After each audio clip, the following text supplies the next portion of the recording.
I'm Shana Kelley. Thanks for having me. Thanks for being here. What a special day. I'm delighted to be here with Jerek, Jamie, and Scott. And I think we'll start by having the three of you just introduce yourselves a little more in depth.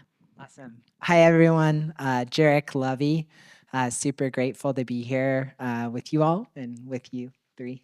And with Cultivate Bend as well, just witnessing that video and the difference that you're making in our community, you know, as organizers, as well as all of you who are participating in building that, is something really special and unique. So yeah, former founder, co-founder, CEO of multiple food and beverage brands over the last 15 years. So looking forward to diving into that. Lots of stories to share, I'm sure. Hi, I'm Jamie Danek, co-founder and former CEO of Humm Kombucha. And I'm so stoked to be here, you guys, because we tried to kick off a Cultivate Bend. We called it so many different things for like the last 13 years. We've been trying to get like a food and beverage cluster forever, back when Kababa was around and Gem Chocolates. And like there were a bunch of us that tried to get together, but we were all so busy running our businesses that we just never could like make it stick. So the fact that you're all here and this is like so sophisticated and there's microphones and so I'm so excited and thrilled. So thank you. Yeah, I'm Scott Allan. I was the CEO of HydroFlask and stayed on for a few more years after that, after the acquisition by Helen of Troy. I was a tech refugee, moved to Bend 18 years ago so that I can kind of access the outdoors. I think a lot of us can understand that. And yeah, it's just been great to make a transition out of that into the world of brands. And it's great to see resources like this. So, you know, really call out to the Cultivate Bend board and team to put this together. What a great thing. Perfect. So I know that the three of you have lots of stories to share with us, and I know that that's what you all are here for. So we're going to start at the beginning. So, answer when and if you feel called. What inspired you to start or fuel the growth of your brand? And we're looking for, like, was there a moment or an experience that really, like, sparked the idea, made it clear how to move forward? Okay. February of 2009, stock market crash. Bend was a bit of a mess. How many of you guys were here then?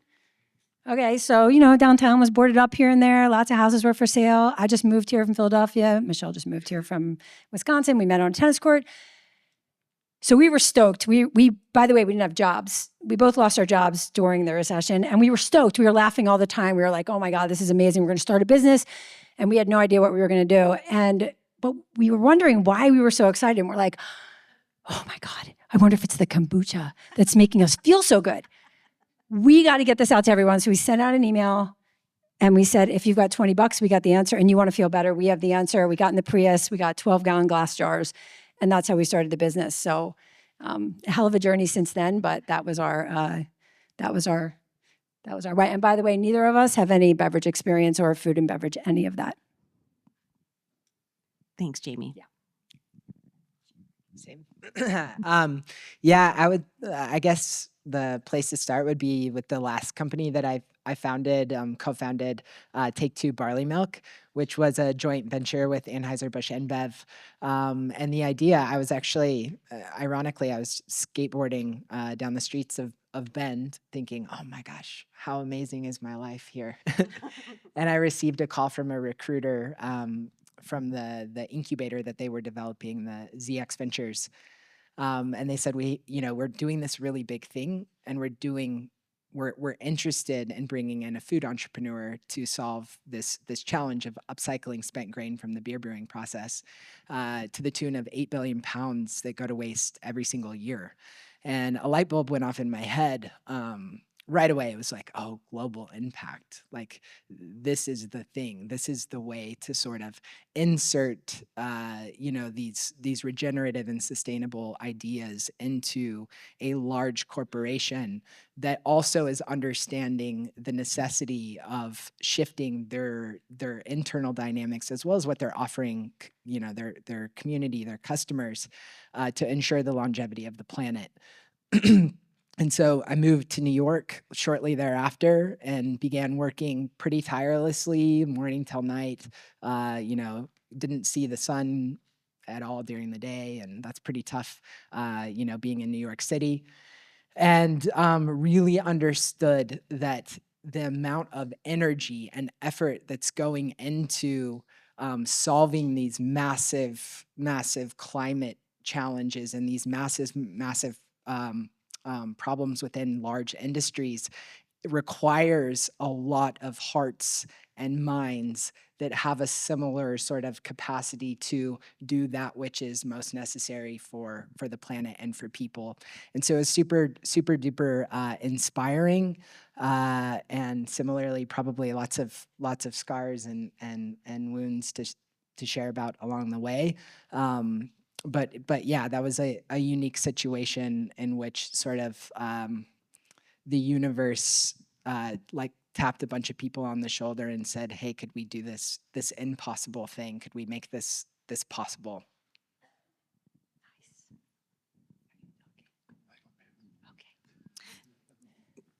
You're good. He's Okay, well, we'll passing. get you. We're going to get you on the next one, Scott. So, Jamie, I know you mentioned you had no background in your industry, and I'm wondering if any of you had your previous experience or lack thereof. How did that influence the approach that you took to the challenges that you were facing?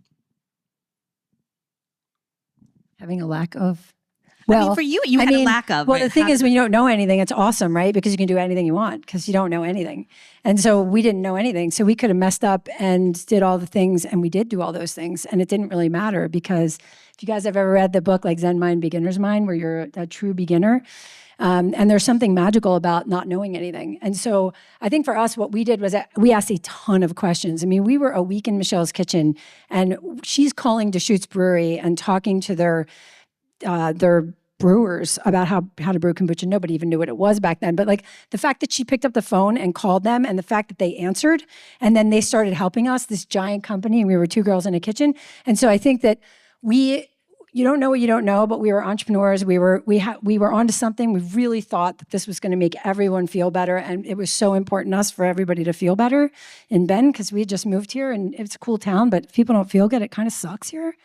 And so asking questions and just to everybody was the way that we were able to get past all the things that we didn't know. Can't stress asking questions enough.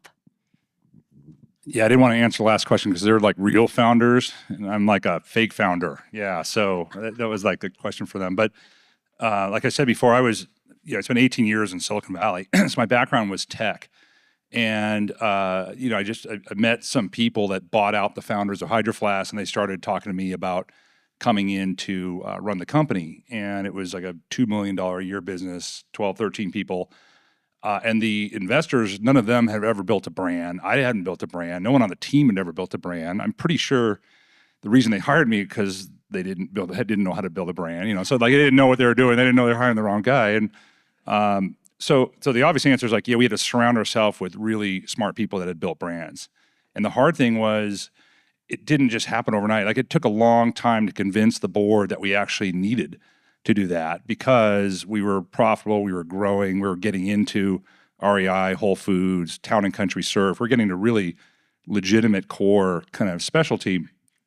And I just remember, to me, it made me more nervous. The more that we kind of grew and were successful, the more we didn't know what we were doing. It's like we had a first aid merit badge and we're doing minor surgery. I was like, should we get some medical doctors here? And there was one board meeting where we'd have these debates and, stuff. And I was just dejected. And the board lead, the majority owner looked at me and goes, okay, Scott, what's up? I said, we're now a brand. And none of us have ever built a brand. We don't know what that means. So like, all we learn from these board meetings is who argues the best. We don't know who's right or wrong. And he goes, why do you say we're a brand now? I said, for the last 18 months, I would go to shows, I would go out in the field, and everyone would say, I'm familiar with your company, I'm familiar with your product. But there was suddenly one trip, we met the Academy sports buyer, and she goes, I'm familiar with your brand. And that was like a moment, So I said, we're a brand, the likelihood that we do something that damages the brand not knowing is real now. And they kind of agreed. So smart people, tons of, questions. It was just so helpful. And then for me, the irony of like the role I had in which I knew the least, I was the most successful because you have to ask those questions. And even if you think you're probably better off pretend like you don't know and asking the questions. It's just important. I appreciate that so much. So let's talk about some of the challenges that you faced along the way. And I'm talking like early stage challenges. How did you overcome them? Yeah, great question. So early stage with the barley milk company, I've had a tendency to sort of work on very disruptive new concepts that require quite a lot of education, which in hindsight, it's like, oh, it'd be nice to just make another sort of jelly or peanut butter again, because it's quite easy for people to understand. But with Take Two barley milk, we were upcycling, which is a brand new word, maybe still is for quite a lot of people, and there's not a lot of familiarity with barley. Whereas oat is where we grew up eating Quaker oats and oatmeal raisin cookies and so interestingly enough, I think we with ambition comes this sort of belief that you can do anything, you can conquer anything and achieve anything, and also there's a bit of a realism around the timing that's required to really educate someone on something that is as important that could be as important to them as it is to you. And so, we also had to really understand, not only are we laying in, barley and plant-based milk as a new category and upcycling as a brand new concept for the majority of people. Lost my train of thought. Lost my train of thought, totally. I think you're doing great. I guess, let's see. Education, consumers. I wonder a little bit about the timing for the barley milk as well. Yeah, and the timing, it's just interesting, the dynamics that you can't control or that you wouldn't have thought of. It's like oat milk suddenly became really, really big. And so you would think, okay, now there's a lot of opportunity for us to come into the market and play head to head.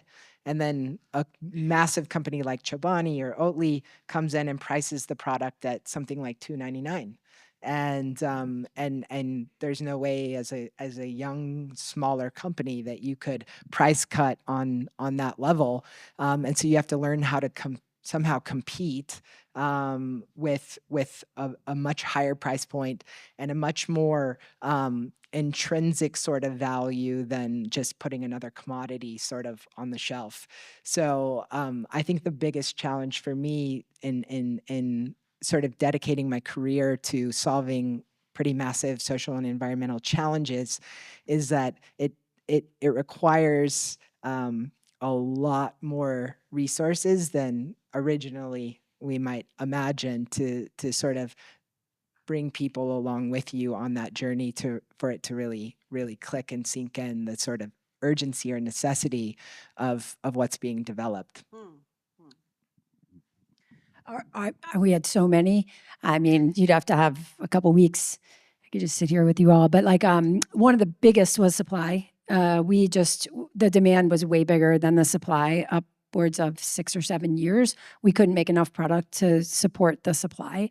And so I think for the first couple of years, we just were stressed out constantly and, Band-Aided a lot of things just to make it work. I mean, I couldn't stop selling it, and then we couldn't make enough. And, it was this, and people wanted it, and it was really exciting. So we did some things like put on wait lists and created this, this scarcity model, which was awesome.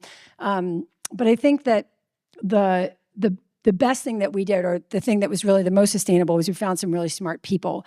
We found somebody a builder that could actually build the infrastructure to help us get bigger. And then we found somebody that was really interested in an entrepreneurial way of making tea and really creative, and then kind of paired them together along with a lot of other people to then be able to make more product. At the same time, you need more money to make more product, right? And so we also, at the same time, started to take a round and took friends and family, took some money because the banks, I'm sure many of you are familiar with, there's a stage where there's not enough money. Like the banks don't support most entrepreneurs at the beginning stages, and then nobody really supports you until you get to X. Like, so between like, 20 grand and $1 million, there's nobody that's giving you any money.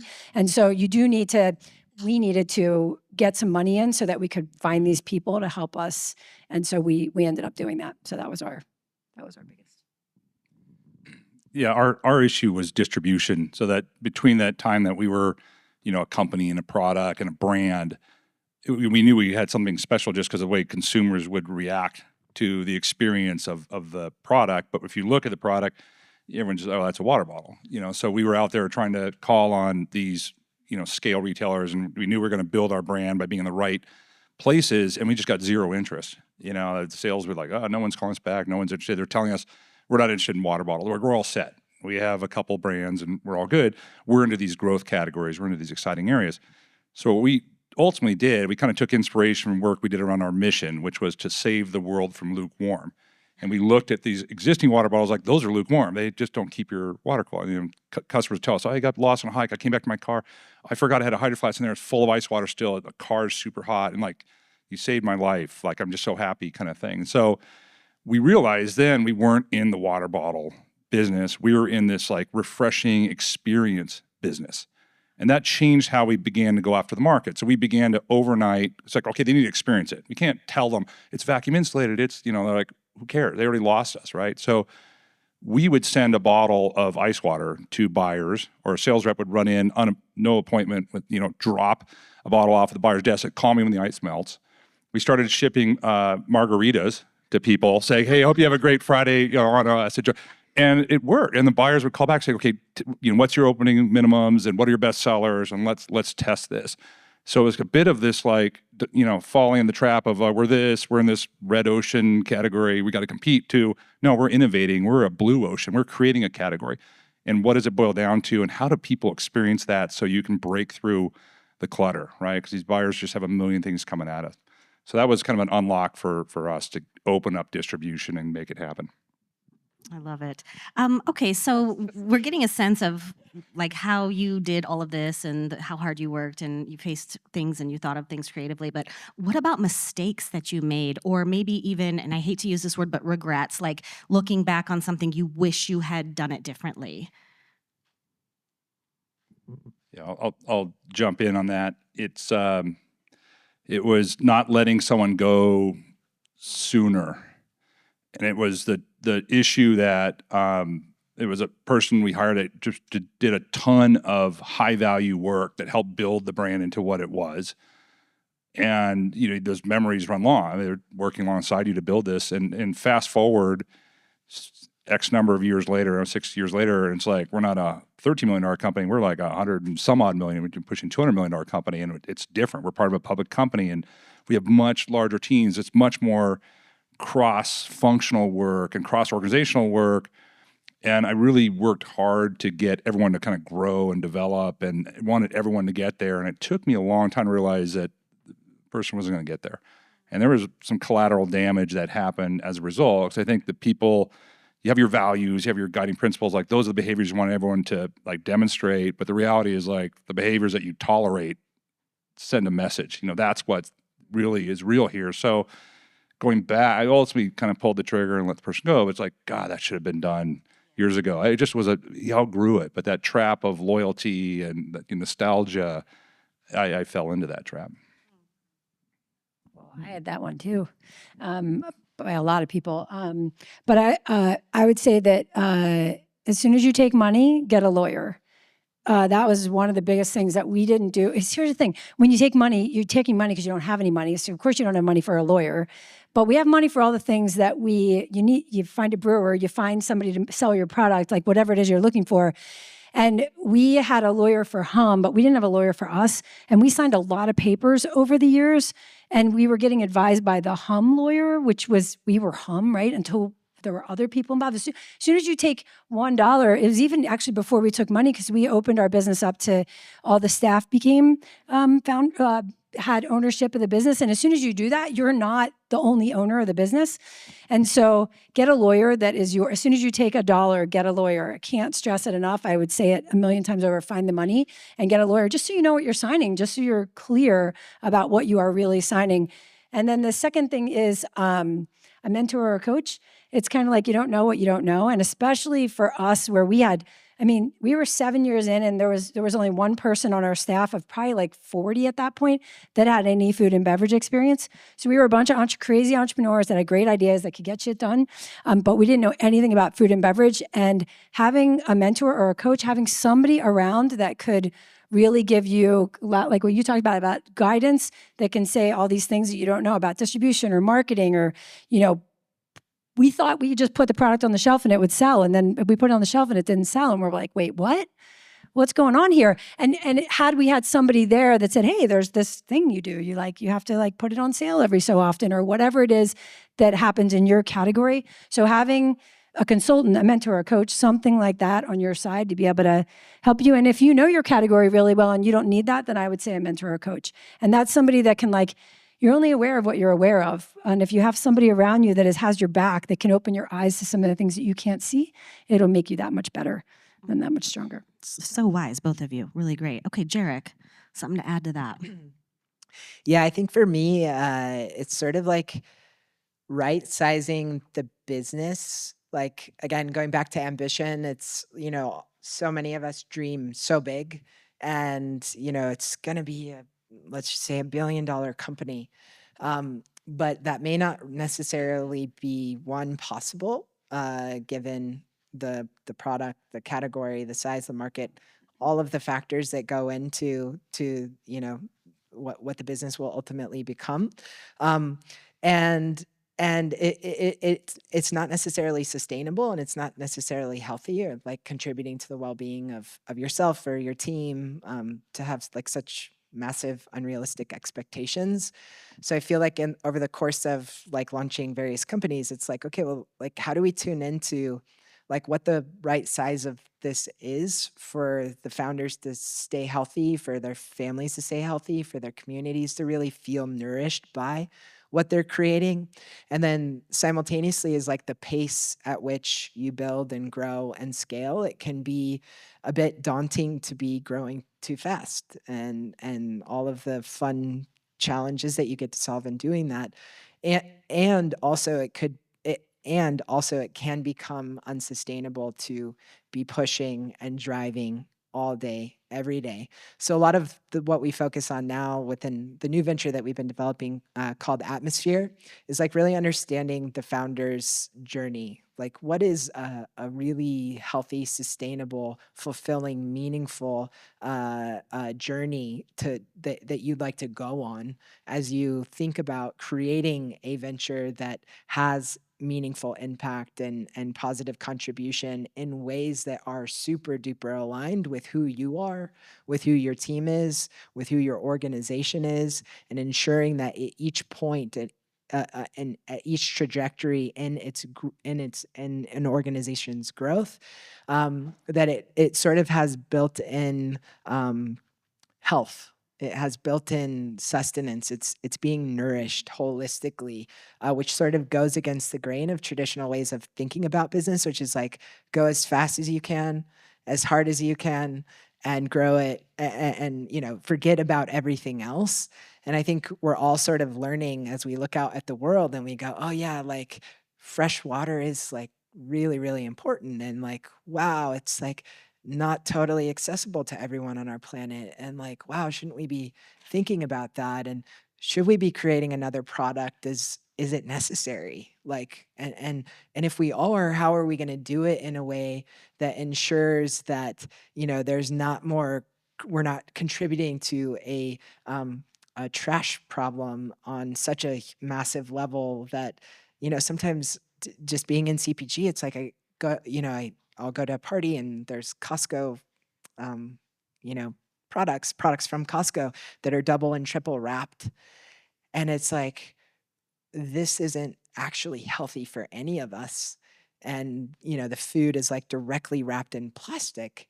And so bringing awareness, having the time, giving ourselves the spaciousness to slow down and say, okay, everything that we do, every decision that we make, actually every thought that we think within our organization, whether we know it or not, impacts everything.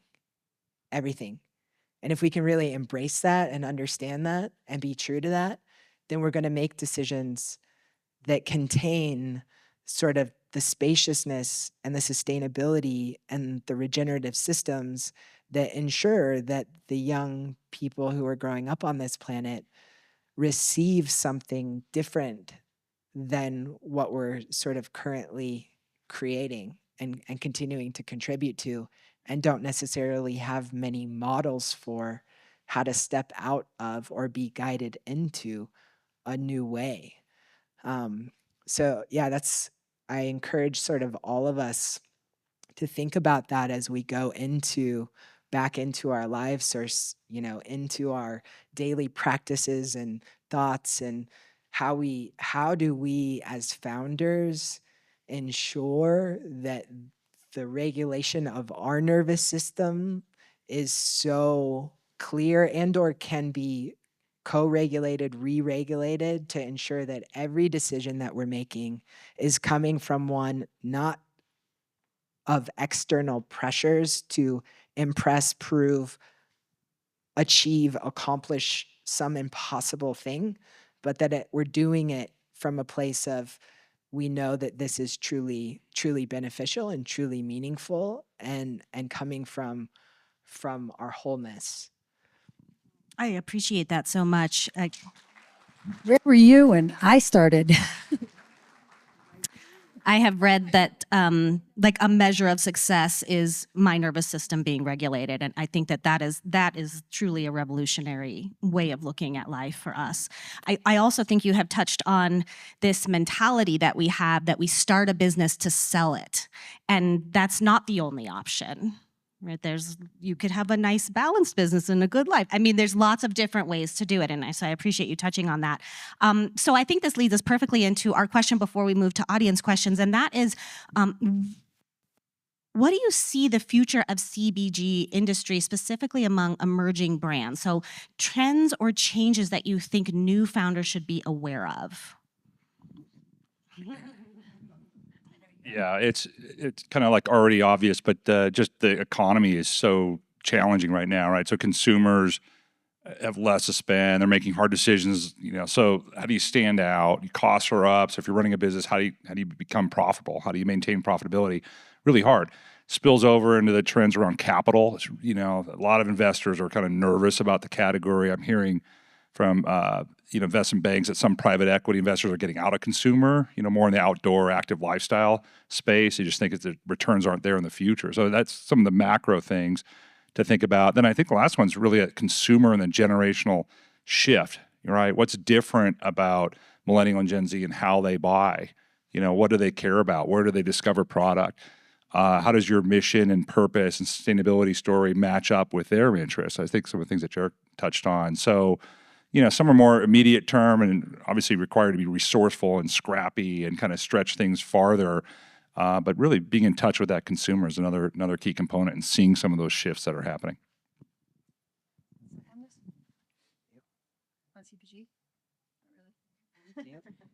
Are you guys having a secret? I mean, the only thing we're fighting over who's going to talk first.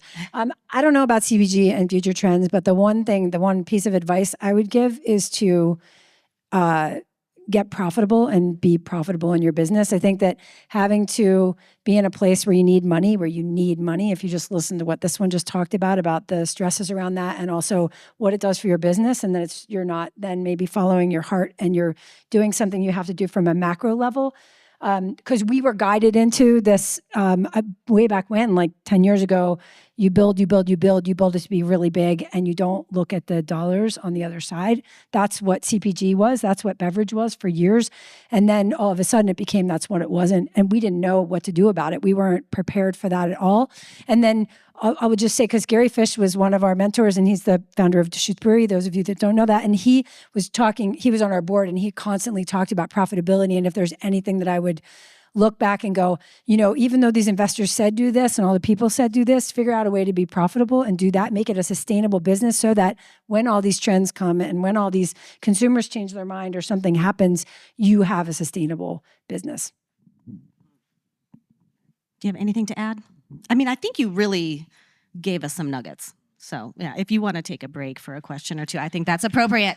How about a round of applause for our panelists today?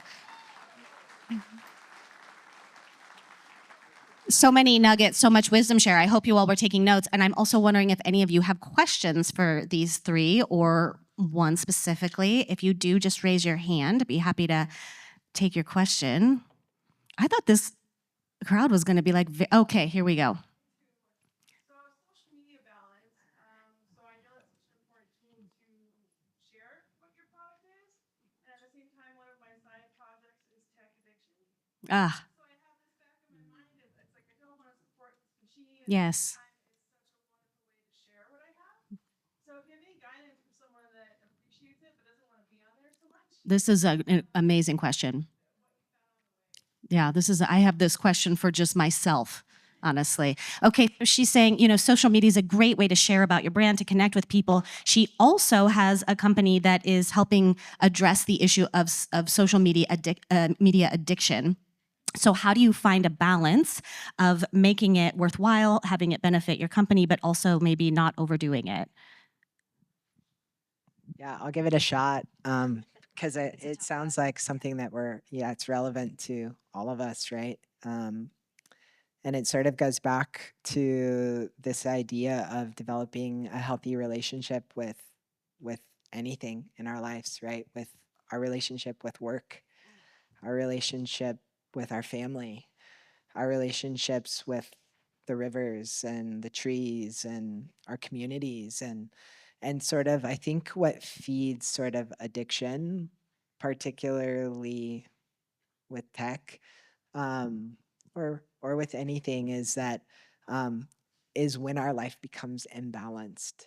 Then there's a part of us that isn't being fed, and so then we dip into something that supports us getting fulfilled, even if temporarily, by something like technology, which is so easy, it's so available, it's so accessible.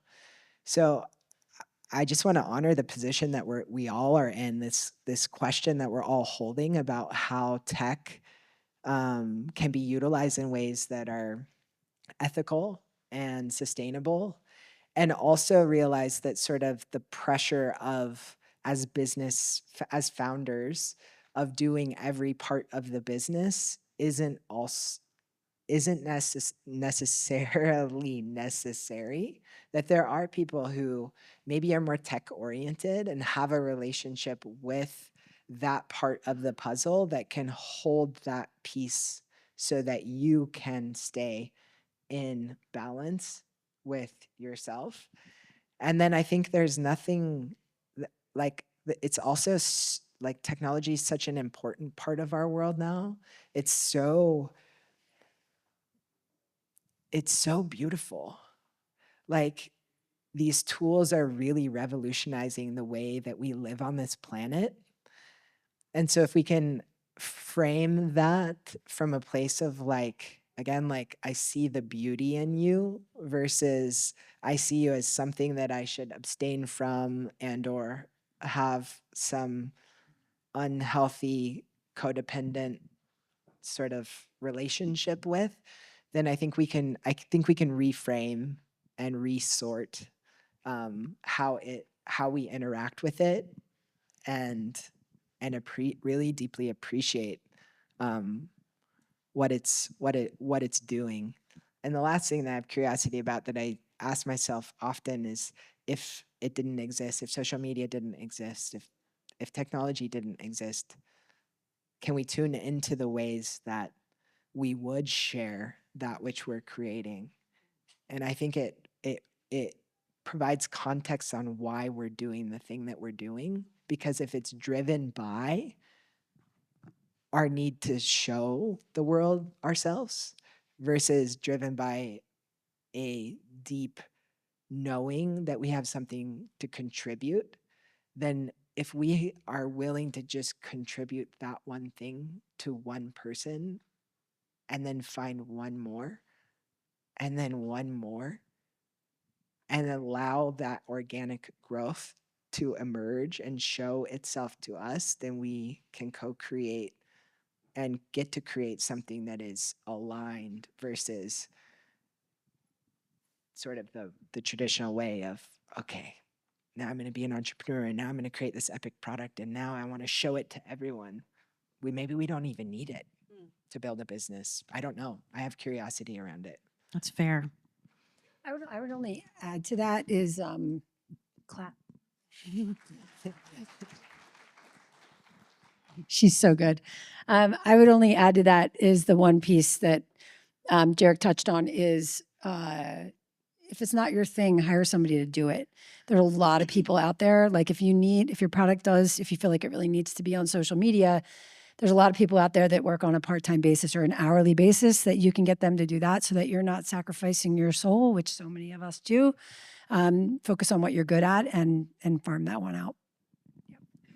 Just one other thing that came to mind is working with a company that they use vacuum insulated bottle technology for breast milk chillers. So it's a working mom that went back to work, just like all the product was like junk, and so they came up with a better product. So their focus really is on that consumer and building community.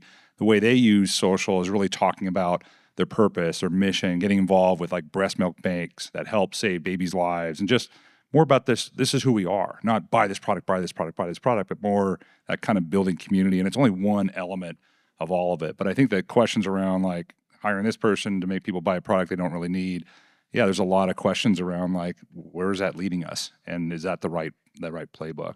So those are good questions to ask. Yeah, I agree.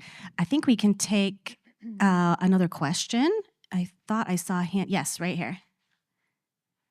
Do you always have to build a brand, or can you focus on the product? I think so much we all get wrapped around the idea of what our brand is, but is it okay just to also have a product? Yeah, this is a great question. So do you always have to create a brand, or can you just create a product? I'm sure you can do both, one or the other. To me, it may differ from category to category and all that kind of stuff, but it's maybe back to the question of like, what is your ultimate goal? If your ultimate goal is at kind of a certain, level of just owning a business that's a good business and you want it to be, a place you're proud of, then maybe that's a certain scale and so forth. Brands tend to convey like an emotional connection, a lot of equity, and they don't come easy or cheap. But when you build one, there's a lot of value in that.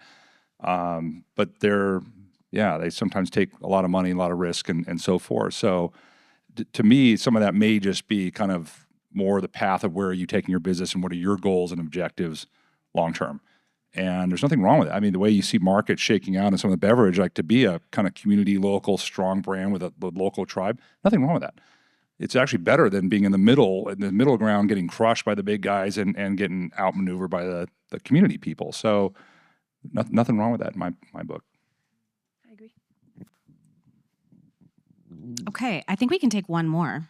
Yes. Talk about the value of the brand. What happens when there's a bad brand day out of your control? Like, what if when Justin Timberlake is in a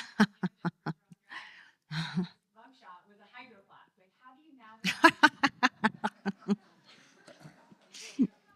Well, you retire before that happens. Is one way, and let the team. Hey, good luck, team. You got this. What do you do when your brand has a bad day? When Justin Timberlake puts a HydroFlask in your and we had bad days. We had consumers a long time ago, like home lead detection kits. You probably saw the stuff with Stanley recently, and like, what is this doing to your product? And we were like a little teeny company. I just got there, and it's like, wow, this might be the end of our business. But I think for us, we had to say, okay, what company are we trying to build? What do we stand for? Back to that mission. What are our values? How? And it turned out like we were kind of, you see it with like Yeti and others, like, hey, it's perfectly legal, it's perfectly safe, it's all good, right? And we were like, it's not good. Like we can't sit there and feel good at night thinking about factory workers touching, toxic material. Like they're part of our team, even if they don't work for us, they work for the factory. So a lot of times it's just more like, it's kind of the wake up call to like, what company are you? What do you stand for? And I think it's like, especially the time when everyone looks and says, okay, what's the right thing to do? And in that case, what we did is like, we spent a lot of time and effort to get it right. And we, absorbed cost increases that we couldn't pass on to the market. I think it was $1 million hit to the business that year. at a $10 million kind of company size is pretty material, but it was like that's the right thing to do. We knew that was like a culture and brand defining moment for us. So you don't look for disasters, certainly. You want to try to prevent them, but when they come, it's really that wake up call, looking in the mirror, like, who are we? How does this define us? Because it becomes the stories of how you built your culture and how you built your brand. Ultimately, it's hard when you're in the fire to say, oh, this is going to be great someday. It's not, but that's really what it is. It's that defining moment. Well, what's so interesting about that example for you, Scott, is that then a couple years later, when it came back around, you were ready. So when other companies were showing these bad test results, HydroFlask wasn't. You had already addressed it. So yeah, and I kind of made, I don't know, I kind of talked about it with the media way back when. It was actually in an Inc. magazine. I think the majority owner was just like, we're going to die. We're going to go out of business. Good job, CEO. Well done. But it didn't. Like, it kind of like, it was news. A lot of the channels knew it. Consumers, we weren't hiding it. Like, hey, this happened. So yeah, when it ultimately came back, it's like, yeah, we can talk about this is what we did. And just seeing, and with stuff like that, you're trying not to like, hey, we're so great. The other guys are like, no, we're the best. And it's like, that's marketing, right? But when the consumers are like, that's why I love this brand. Of course they did it. That's so consistent with who they are. You're like, okay, that's the investment we were going for. We're trying to build that community, build that fan base. And that's probably that distinction into brand world. There's a connection that isn't logical anymore, and it's love. I mean, they love your company. They love what you stand for. It can go beyond product, but those moments make or break. And a lot of companies don't handle it well. They go backwards. So great. Well, I know we would sit and talk all afternoon with these three. You have so much to offer and so much wisdom to give us, and you were very generous today. So thank you, Jerek, Jamie, and Scott. And I'm going to encourage all of you to connect with these three outside of the sessions today. This was really just scratching the surface, but thank you so much. And thank you all for being here.